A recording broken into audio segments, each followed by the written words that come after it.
Welcome to today's podcast, and this is going to be a new segment of Challenge to Champions where I discuss some of my thoughts and feelings, and by pushing myself to verbalize it, and in that way I can know if I really understand topics and concepts, because I think that's the only way to know if you really understand it, and that is if you can explain them in simple language. So this is going to be a segment where it's only me and I talk alone about certain topics. I also have another segment. I'm going to have a segment where I talk to my wife about monthly, and where we just sit down and discuss a lot of things that we think are important, or things that we have learned, or things that we have seen. And I think this is also just a way to connect deeply and to make sure that we stay connected. We have a lot of discussions, like when we are taking the dog for a walk, or when we are in the sauna. There's a lot of places to which we already do this, so I want to try and capture those conversations, even if it's just for ourselves. Okay, having said that, let's get to today's podcast. Today's podcast is something close to my heart. It's something that I've been struggling with, and it's something that I've been dealing with over the past couple of years, and that is finding happiness and finding joy within your life, finding the ability to be in a state of joy. This is a really difficult thing, and I think a lot of people are struggling with this. Alex Hormozy has a quote that says, "You already have the things you said would have made you happy." So just think about that for a second. If you think back maybe 2 years, 3 years, maybe even a couple of months, there's things that you were wishing for and hoping for, that you thought, if I only have this, or if I only have achieved this, or if I only obtain this, then I will be happy. The fact is, we know, if we really think about that deeply, none of those things has really made you happy. And this is a constant battle which we have to face daily, knowing that there's nothing that you can buy or do easily that can really give you joy inside. And this is a quite a big dilemma, because it's something that we all need. If we are constantly in a state of unhappiness, that state will create depression and anxiety and an unhappy life. So that is the problem which we sit with. And I've been thinking of, what have I done? Because I think I am in a state of happiness most of the time. And that hasn't been by accident. That has been by meticulous planning of how will I do this. Firstly, I have created a small journaling page for myself. I will show you this. I will just show a screen of this to show you what I'm talking about. It's a little A5 page which I fill in daily. I've been doing this for most of this year.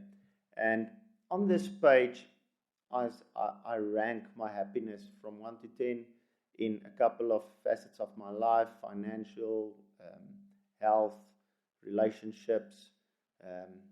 I'm going to share the little page, and you can see the type of topics that I speak about. Also on this page, I have 6 segments, and these are routines which I know I have to hit daily.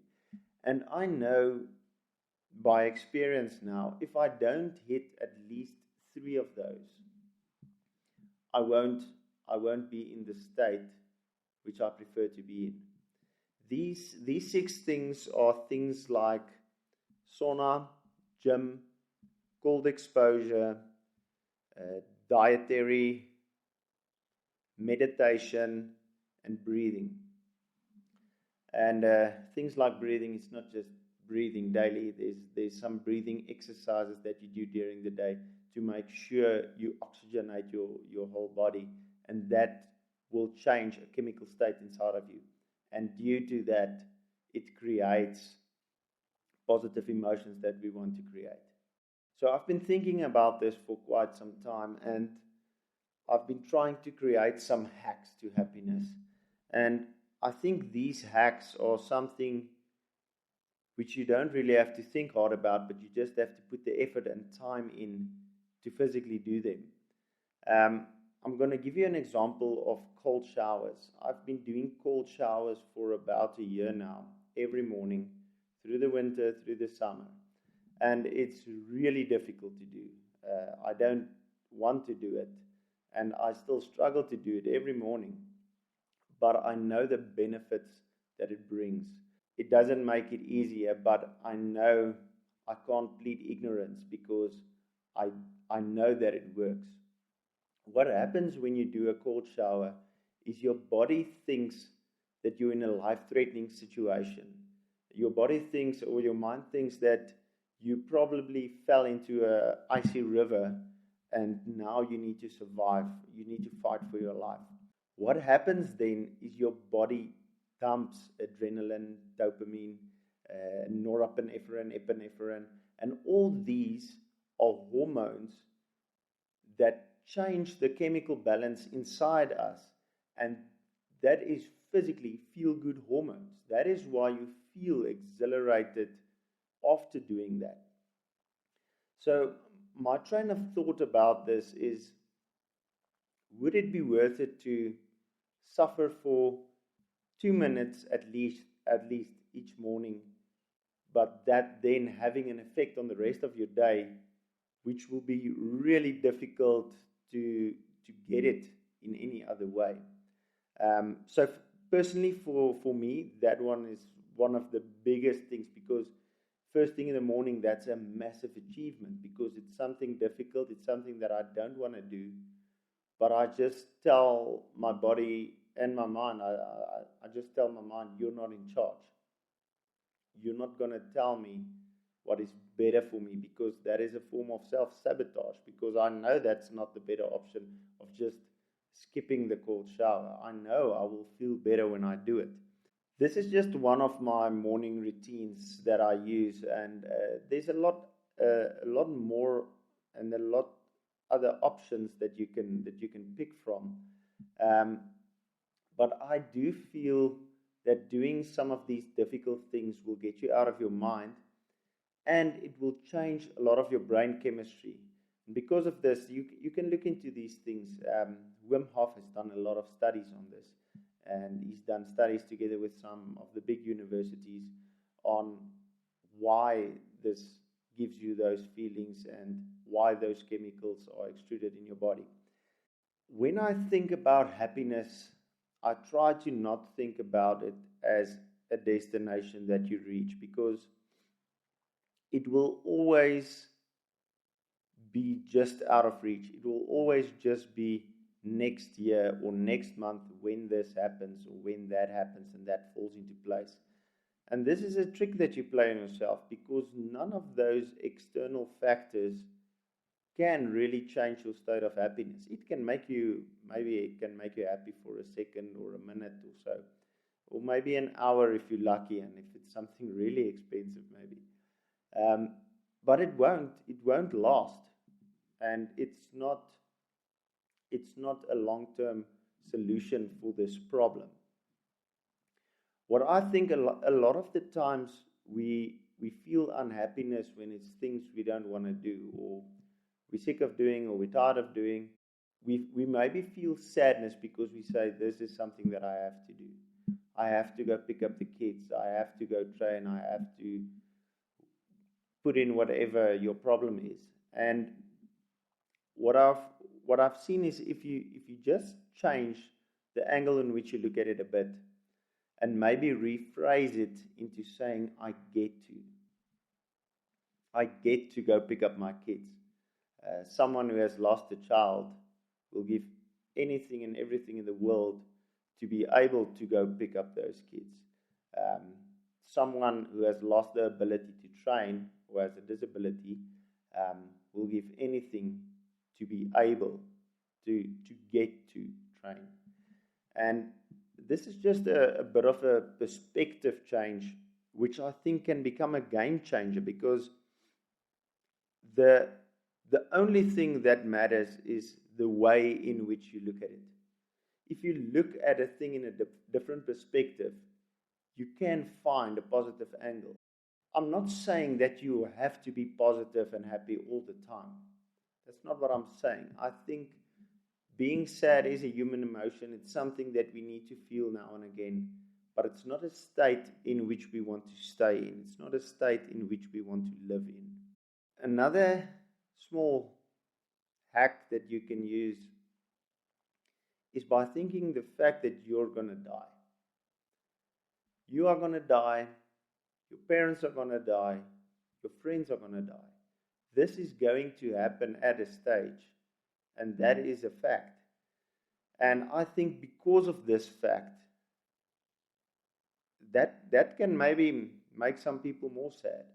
But I think because of this fact, it gives us an opportunity. We are still here. We are still breathing.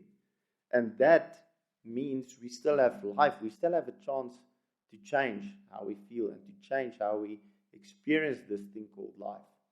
And that is, if you realize that, and if you really think about that deeply, I think it will change your whole perspective on it.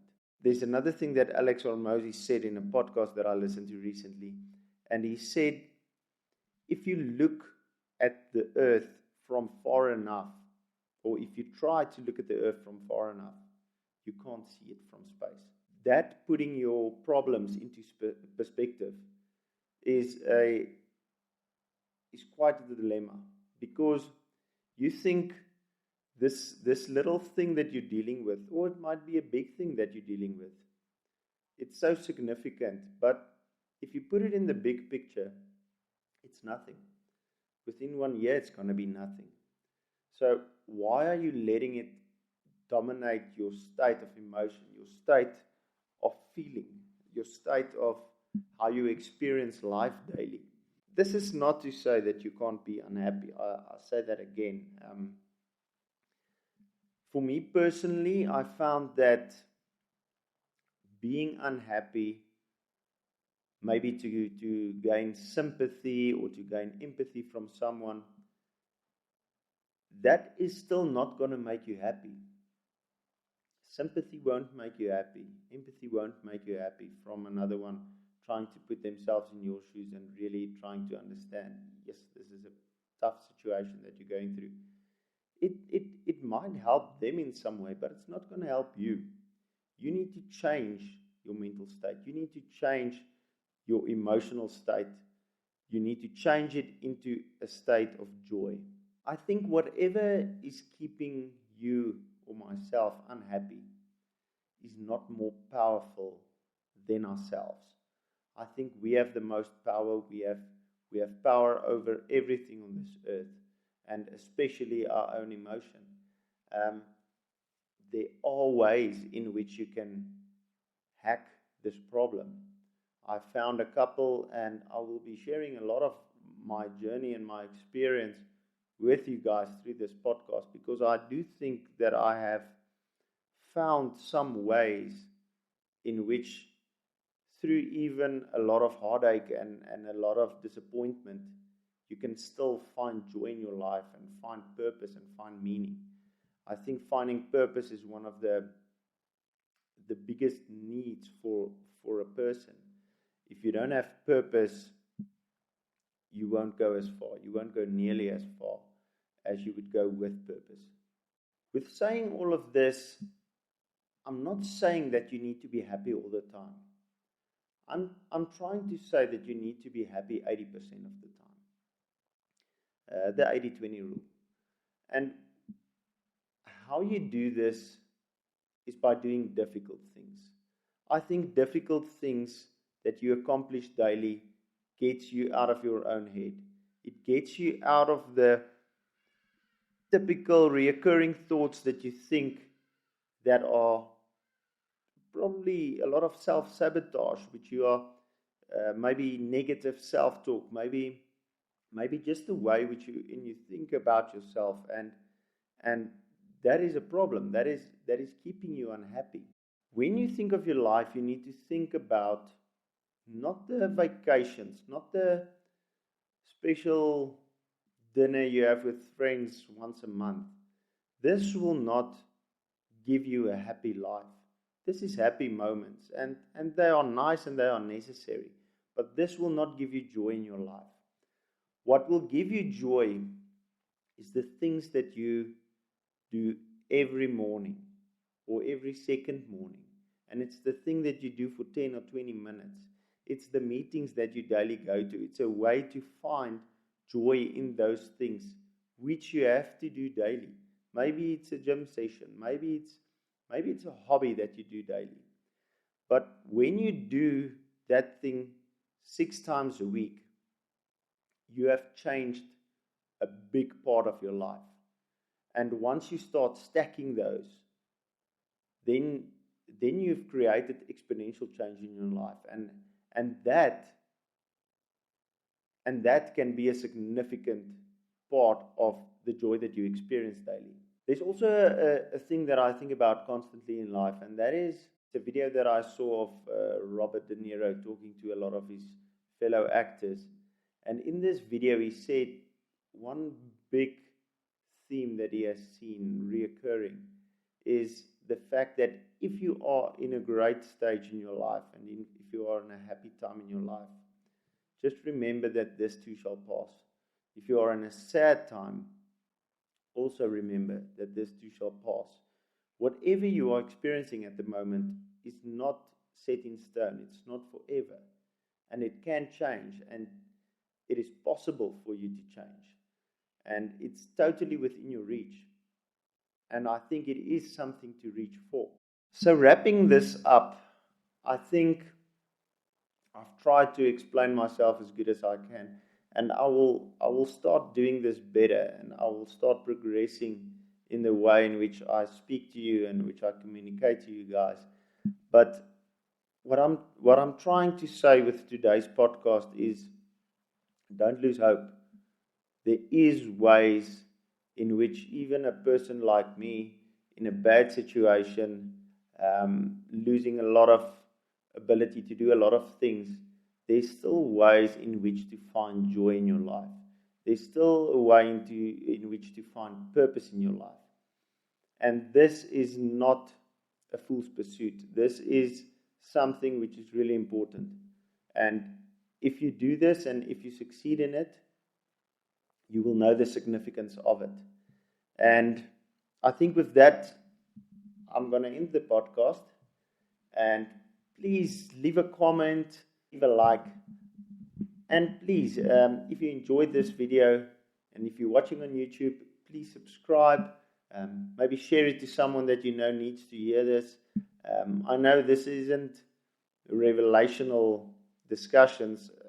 If you are in the podcasting space, you will have heard other people speak about this. But I think hearing it from someone that you can maybe relate to, I think that helps a lot. And that has helped me from hearing it from people who has been through similar things that I've been through. And I really hope it helps you in any way and it changes maybe just the way you think about it today. Thanks for listening, and I hope you tune in again.